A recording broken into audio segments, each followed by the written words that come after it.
Working now. Yay! Take out your benchmark. Choose a tough question. It's video time. Fourth graders get to go first. That's just good manners. So, fourth graders, what question looks ridiculously hard or too hard to you? Ashley. 53.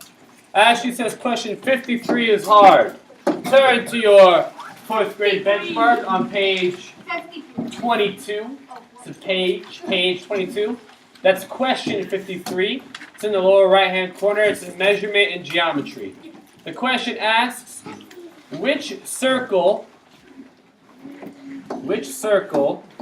shows a diameter?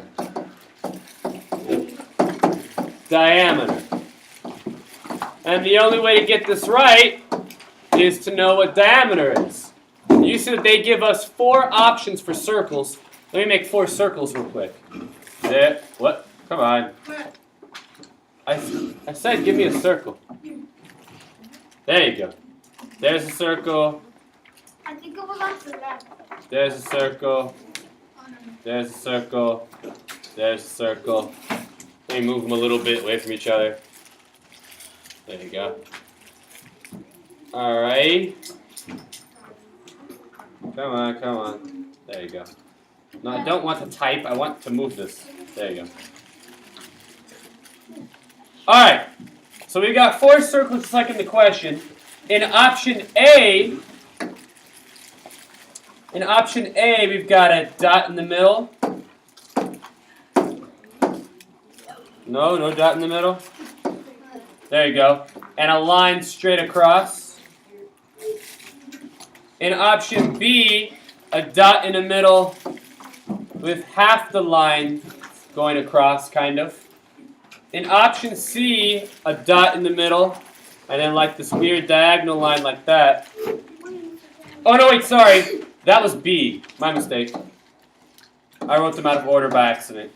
And then option D has a dot in the middle, and then like a line coming down like this. So yeah, sorry, I went A, C, B, D, but you can still figure out which one's right once you know what diameter is. Alright, diameter is a line that goes straight through the middle all the way through the circle.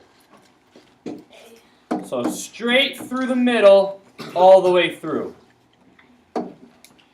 Not to be confused with radius. You guys know what radius is? Yeah. It's kind of similar. It's a line that goes to the middle, but not all the way through. Alright, so that's the information you have to know to figure out which one's the diameter. Right away, 2 of them look like they're not even close. Which ones are not even close to at all being right at all? Vincent? Yeah, B and D, because they don't even travel through the middle. So they're useless to us. You might mistake C for the right answer, but C is not the diameter. C is the what? The radius, because the radius only goes halfway. So sorry, C. However, A goes through the middle all the way, so A is the answer. Alright, 5th graders, your turn. Only 2 hands in the air. I guess everybody else got proficient, huh? Alright then, Marcelo. 55 in the 5th grade benchmark. If you're a 5th grader, oh, cool, Melanie's already there too. Do yourself a favor and turn to page 23. Look in the lower right-hand corner. You'll see an ugly-looking triangle. I'm going to try to recreate it for you. It's 5th grade, question 55. Here's our ugly triangle. It looks like this. And mine's a little prettier, sorry. I meant to make it uglier. Oops, sorry. Darn it. Go away. Thank you. A, B, C. You guys see that, right? And then this guy is 39 degrees. This guy is 28. And this guy's question mark. Yeah, I didn't draw it perfect. I can tell right away. But that's okay.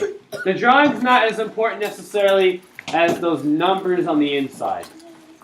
Alright, in order to get this right, you have to know a little something about the measure of angles, degrees in a shape.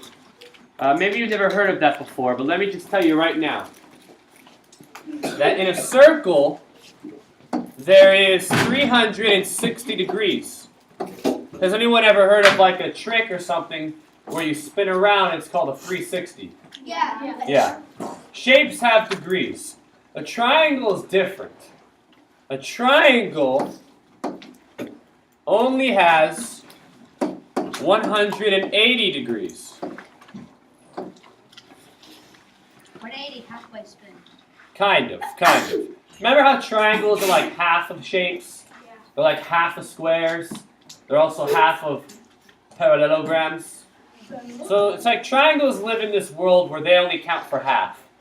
Sorry, triangles. 180 degrees. So if the triangle is 180 altogether, and they give you this one, and they give you this one, how can you solve for the mystery angle? Well, you can start with what you think the whole thing's supposed to be, 180. The whole thing has to be that. So this plus this plus this should equal 180. So, if we do some subtraction of this one and this one, we'll find out what this one should have been. 180 minus 39. Let's do that first. Gonna have to borrow to turn that into a 10. This guy, because we borrowed from him, turned into a 7.